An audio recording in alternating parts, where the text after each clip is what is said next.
Good morning, everyone. Thank you for joining me in this Monday for a special topic.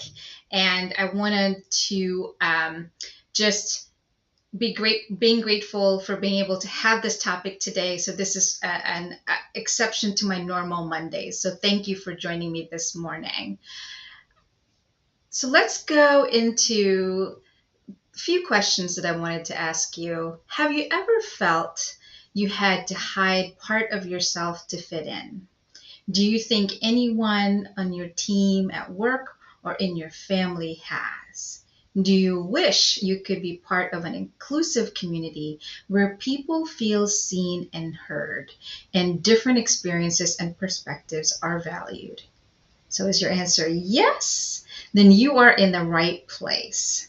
This is a conversation for everyone, and it will require you to think about yourself, those on your team, and your life in retrospective ways. Our guest, which I'm excited about, is an expert who delves into the profound concept of unhiding. What makes her uniquely relevant is a defining experience when she was questioned about the diversity of leadership at an organization she was part of, and courageously shared how she didn't feel included in that discussion. Her differences were dismissed. She realized that she was still hiding parts of herself. This pivotal interaction sparked her profound realization that the way we frame diversity conversations can inadvertently force people to hide essential aspects of their identity. This insight propelled her on her transformative journey. She is not just a TEDx speaker, she's the best-selling author of Singlehandedly Learning to Unhide and Embrace Connection. With wisdom and compassion, she's here to engage us in a discourse on how to unhide our best selves and foster an environment of belonging. So let's extend our warmest welcome to Ruth Rathblott.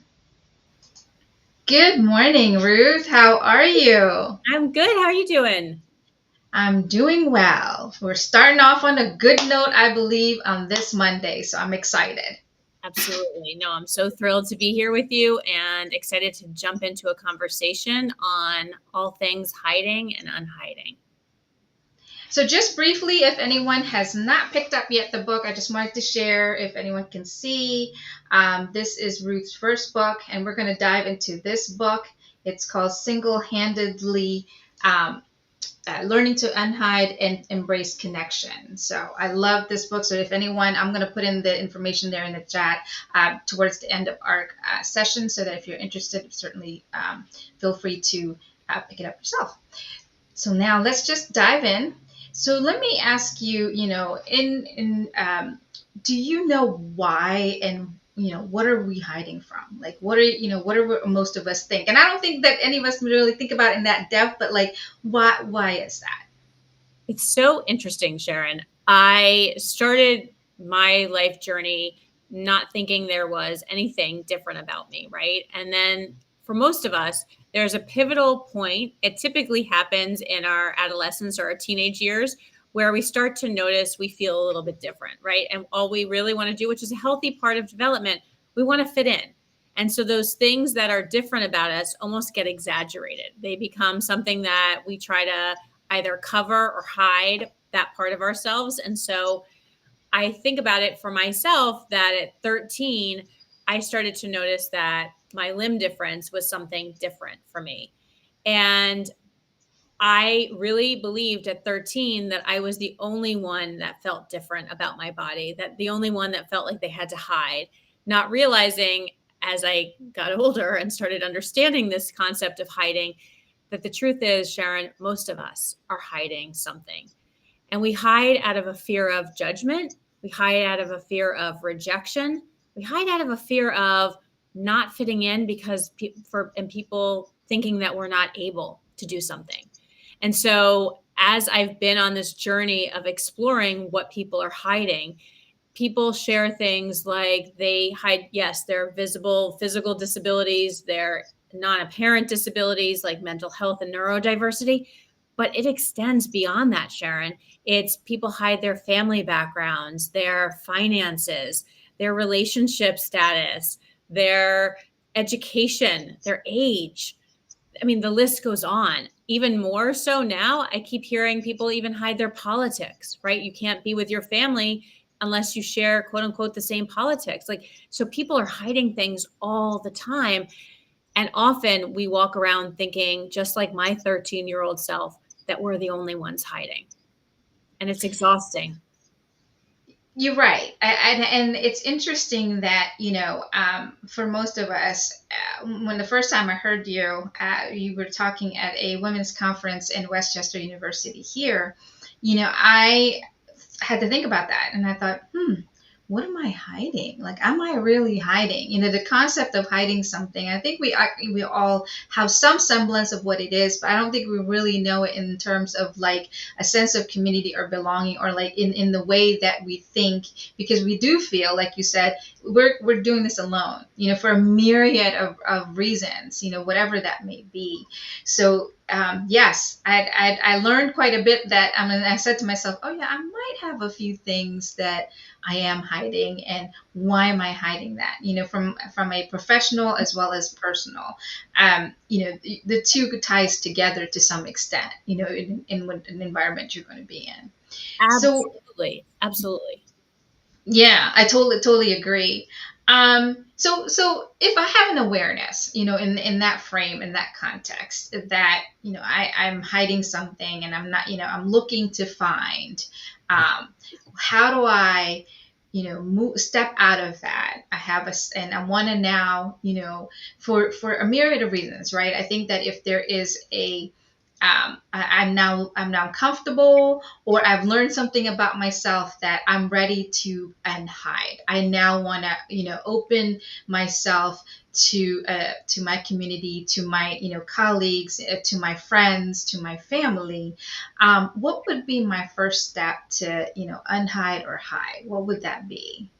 Yeah, I think what you're touching on too is a really important piece, which is unhiding is not an overnight even a flip of a switch. It's not an overnight process or a flip of a switch. It really is. And I think that first step of acknowledging part of what you're hiding, it's interesting, Sharon, and this is what I'm writing about in my second book called Unhide and Seek, which is this idea that when I talk about the concept of hiding, there are four reactions. One is what you did, which is the curious, right? What I wonder, am I hiding anything? Like when Ruth talks about this idea of hiding, and she says that most of us are hiding something, if not all of us, there, am I hiding? Like what I'm asking yourself, right? What am I hiding?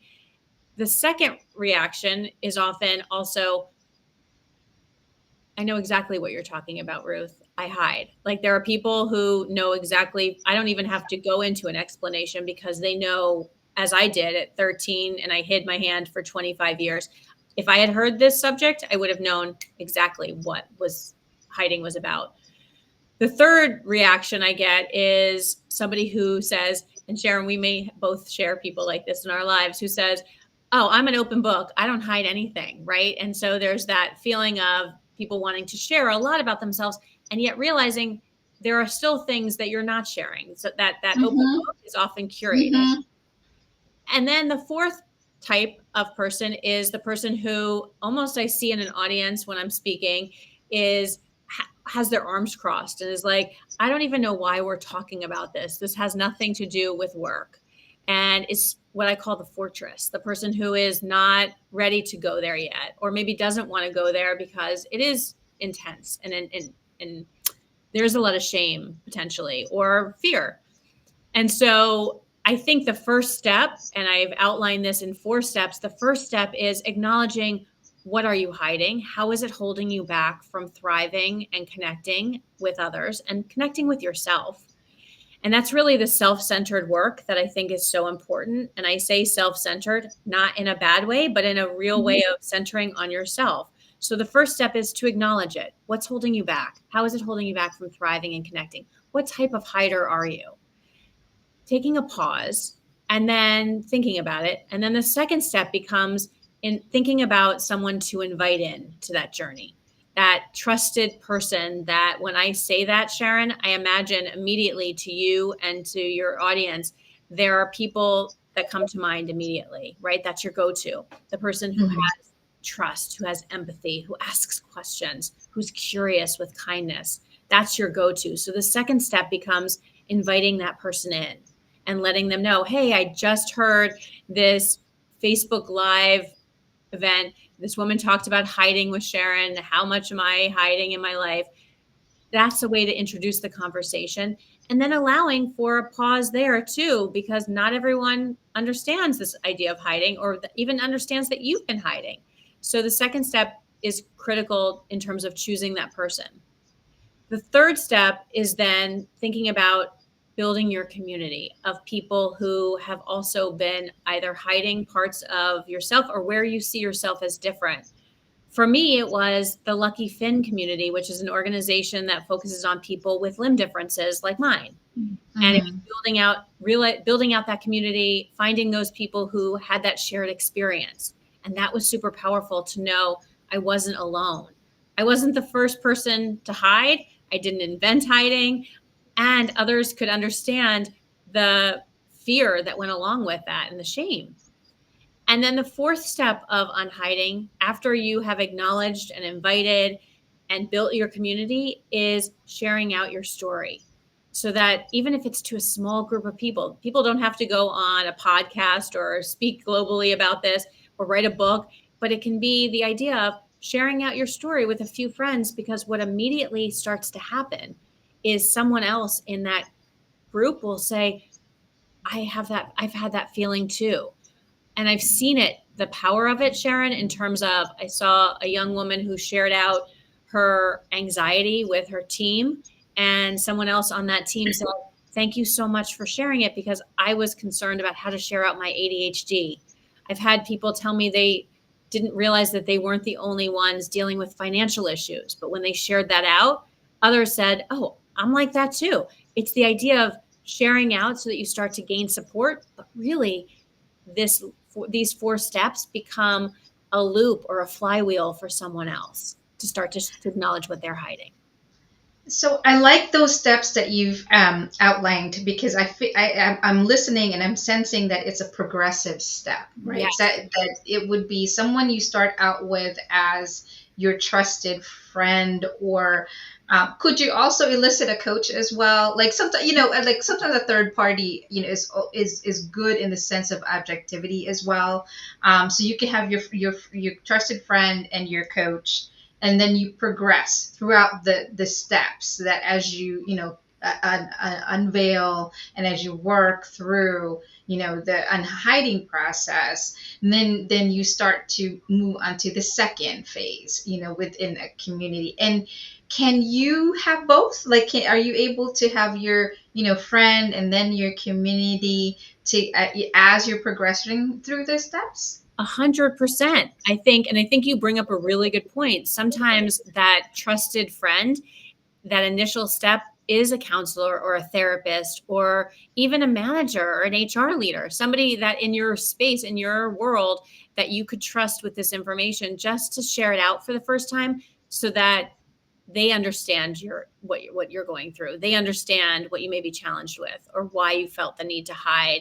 I remember, Sharon, at one point, I was talking to somebody after a speaking gig, and he said, Ruth, in meetings, I don't speak. I know exactly what you're talking about hiding. He said, I have an accent and I don't share it with anyone. And so I don't speak. So that first step for him was acknowledging it. The second step was then starting to talk to his manager about that, right? Like, so that to explain, because what happens when we hide is it affects us because it's exhausting and it's lonely to constantly figure out when you're hiding, how you're so worried about someone finding out this thing about you, whether it's an accent, a stutter, a mental health challenge, a disability. Let's list all of them that we have before. And I imagine you and your audience can even think about more things that people are hiding. So it impacts you. It also impacts in a workplace the way that, and even outside the workplace, how people connect with you, right? Because now we start making assumptions saying, oh, Sharon doesn't want to, doesn't speak in this meeting, so she doesn't have any good ideas. She isn't really part of our team. She's not a good culture fit. She thinks she's too good for us. We start making assumptions about people's behavior based on a lack of information from that person who's hiding. So it impacts the way we connect with others, connect with our teams, connect with our supervisor. And then I will say it also impacts the workplace culture because we're not coming up with our most and offering our most creative ideas and innovative ideas. So it impacts how we're seen as a potential leader. It impacts how we're seen as adding to the corporate culture. And so as I think about this, yes, you can start to build that connection with, let's say it's an HR manager or your manager or that trusted friend, and then they help build the communities. That's the power of employee resource groups or community groups or meetups, is the idea of that shared experience with others. And I think that you also the openness, right, for HR agencies that are helping, promote positivity and that culture in the organization that has, been put together, for example, right? And what you just said as an example, for some people that have the thick accent, that can also be limiting too, in a limitation that, I do have ideas, but because, I'm afraid that people won't understand me. I'm afraid that it's so, my English is so broken, or it has such a, it's almost like, um, it's stopping them and limiting them from growing as not only an employee, but just growing in general, because they feel that, for that, if that's a hindrance also. So it promotes limitations from an individual, but it also just limits your, mobility within an organization to be able to grow, skillfully in speaking. And so, yes, I'm with you on that there should be a connection. I think that should be a time where you can, when you're one-to-ones or something, in the way that you're having that with your manager, or if leaders are managers are having that one-to-one with their employees, to be able to extract, some of it is extraction in the way of how they, how is that affecting them, and maybe help them in the process of, there's a class that could potentially, or a course that you can take online that would be able to help you, navigate through that, rather than, keeping them in that shell, because, that's how they see the world, and that's how they've been perceived bidirectionally, so it's a stalemate. You can't grow in that way. And it's a two-way street. I think there's a couple things that you just said that are so important here, because I think it's changing mindset about difference. That's the first step, right? Because even when we say somebody doesn't speak English fully, well, they know in a whole nother language. Like, they are coming with a whole nother. I mean, I know when I've tried to learn other languages, it takes me a minute, right, to learn and to feel comfortable, et cetera. So it's not a deficit. It's actually a gift, right? That they have a whole nother language set. So it's not even broken. It's actually part of their journey. Like, there's that difference is a gift of what they have. And I think the other piece that I hear you talking about here too with me is this idea of leaders, right? Because I think sometimes we expect our employees to show up with their full selves, or what we now say is their authentic self. And yet, as managers and leaders, we haven't done that work to encourage that, or create that safe space by going first. And so I often work with leaders to say, okay, I know you want your team to bring their quote unquote authentic selves, which I'm not sure I totally buy into, because I don't think our workplaces are set up for that. And I ask back, I say, so what are you willing to share about yourself? How have you shown up as vulnerable? How have you shown up as sharing your challenges, of really demystifying leadership in terms of dropping old school leadership? I know, Sharon, I was someone who, as a leader and a CEO, I probably got it wrong a lot of the time, in terms of I didn't let people in. I believed that old school mentality of keeping people at arm's length, of not showing vulnerability, of feeling like I had to have all of the answers. And yet during my leadership pieces, there were times when there were things going on in my life where I maybe couldn't be there fully to support my staff or to let them in. And one of them included talking about my hand and my journey. And so even when you referenced in the intro, like, there was a moment where I hadn't let people into that journey of what having a disability was like. And yet I expected my team to share themselves with me, but I hadn't shared myself with them. So my advice and advocacy is that leaders go first in this journey of unhiding and sharing that. And there's a huge asterisk here, and that it's a two-way street.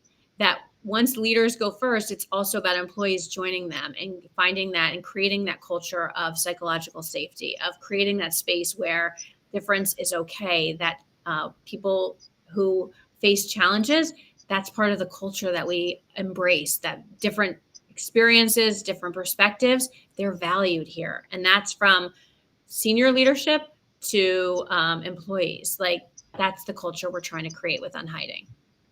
I totally agree with you in what you just said. And I do think that leaders set the tone, set the tone for the organizational culture, and they also, to your point, as they open themselves into their vulnerabilities and how they're steering the ship, and what is happening from all aspects, because the ship can be steered in a good direction but come into a challenging way, and how you're going to face those challenges. I do think that they do have a responsibility in terms of setting that tone.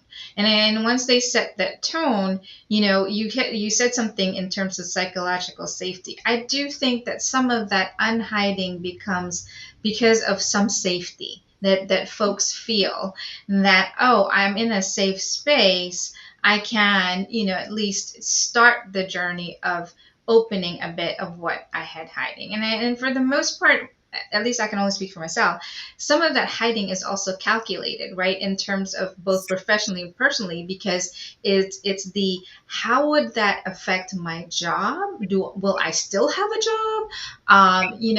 And how people look at me about that in terms of my work or my work ethic, and also assessing the environment, both professionally and personally. So to your point, that exasperation of hiding is because either they don't feel safe, but also it's the constant, I'm always looking at my back and be like, well, what's going to happen today, and things like that. So it's most folks, I think, don't think that they're actually hiding something, but we're all hiding something to the extent or degree of safety. And I think that's important to keep in mind, as an organization, what kind of safety or psychological safety that we as employees or colleagues, even amongst ourselves, are we safe, and is also our managers showing the same thing? And I do think that it's a top-down situation. Absolutely. And no, it's interesting. Two things that you just said. One is the steps of thinking about unhiding, right, in your workplace, and all those pieces. That was literally the last edition of my newsletter, is 5 questions to ask yourself when you're thinking about unhiding in the workplace, because it isn't a flip of a switch. It isn't like all of a sudden tomorrow you're going to go in, or today you're going to go in and say, oh, this is what I've been hiding from you guys. That's not the journey. That's not the continuum of what this looks like.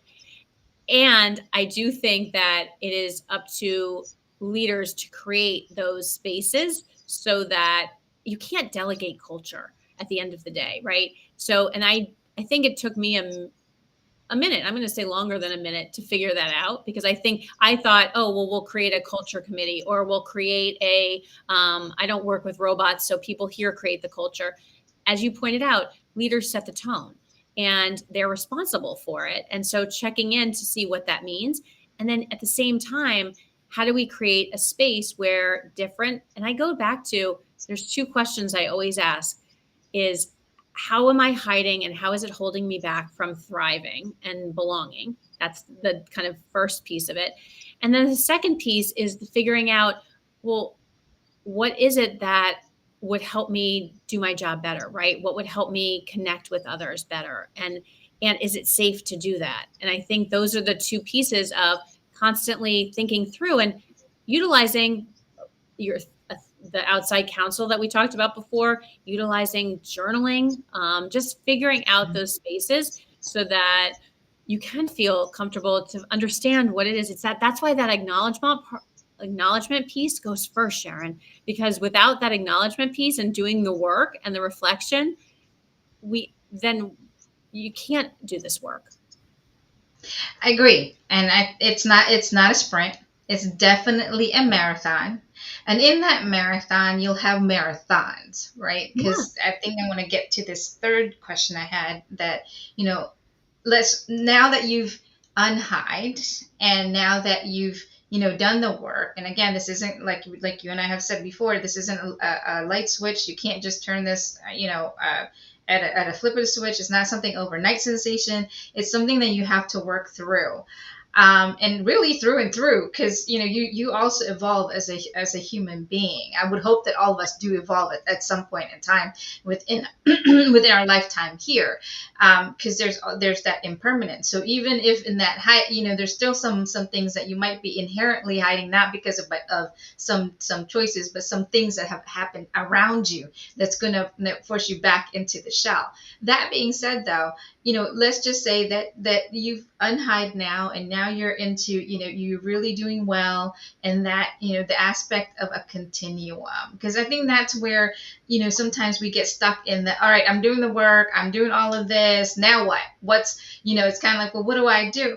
And so how do we sustain and maintain that? Because sustainability and maintenance is also just as important as when you first started and opened Pandora's box and you shaken the tree. You now see what's at the bottom of the tree. You can't unhide it. You now have to, you can't hide it. You now have to unhide it, deal with it. And so with that, you've dealt with it.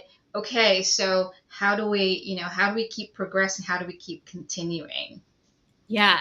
And I think one of the things you just said too is there's such crystal clarity in it, which is once you shake that tree, you can't unsee it. You may put it away again and be like, I'm not dealing with that right now, but you can't unsee it. That's why I encourage people I invite them to write it down, right? And to say, what am I hiding? To put it in a place, because once you write something down and acknowledge it, it really becomes hard to unsee.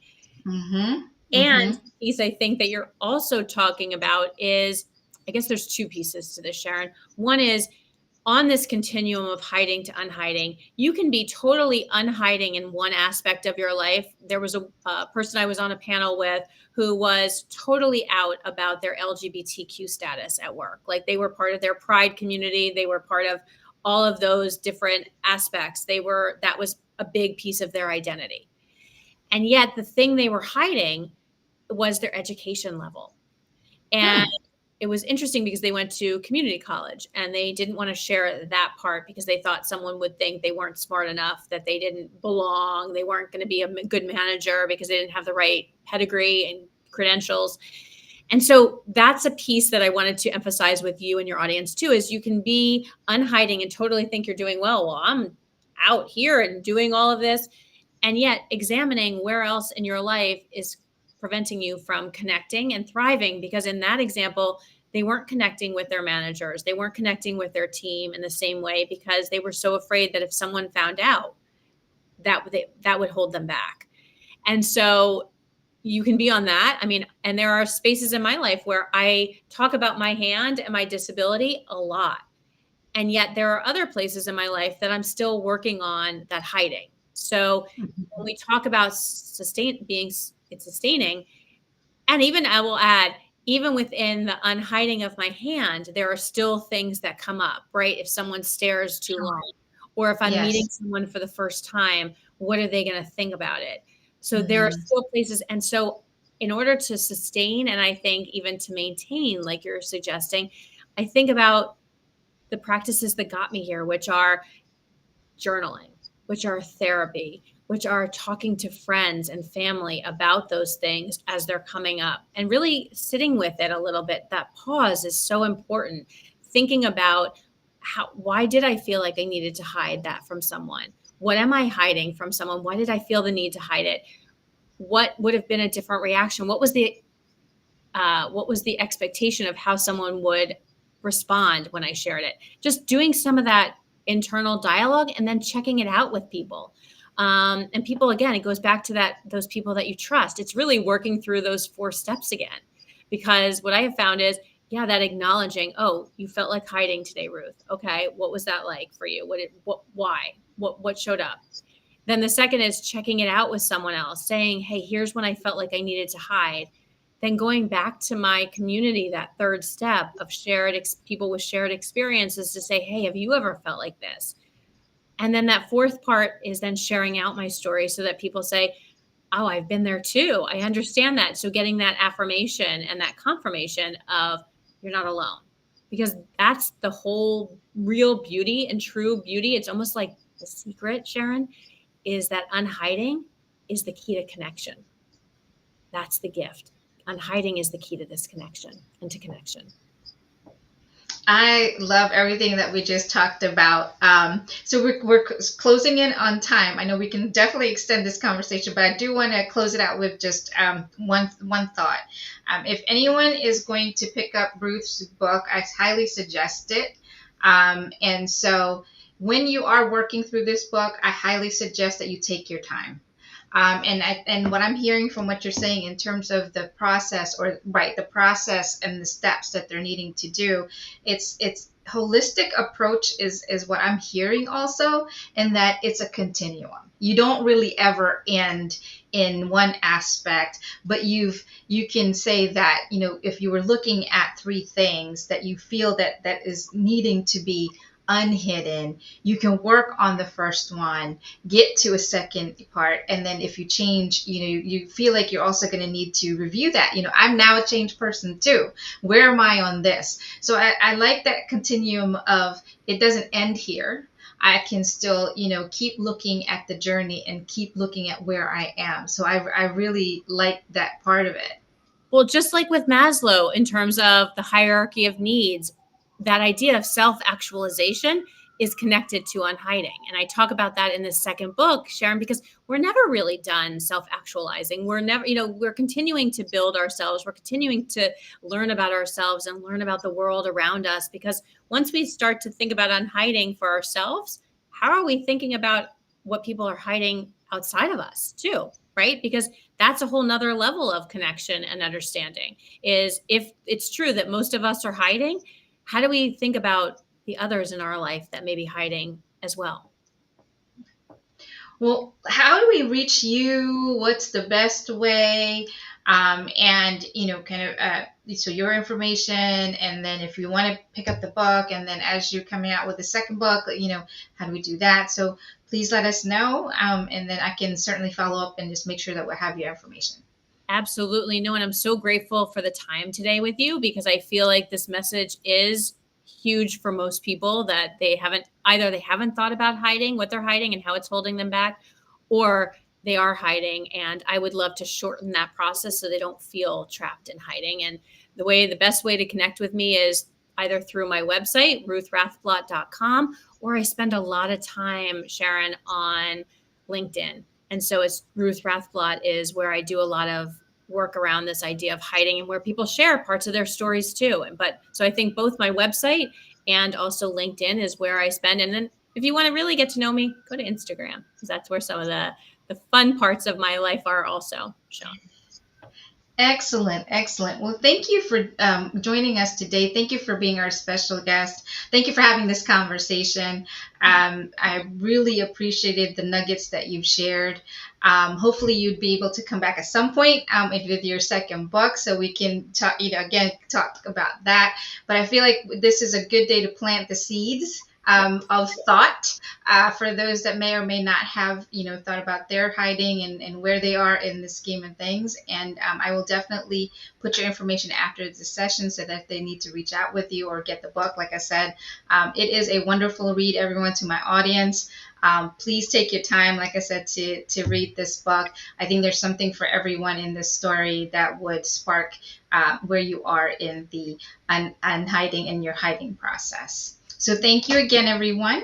Have a great Monday, and appreciate listening to us today. Thank you.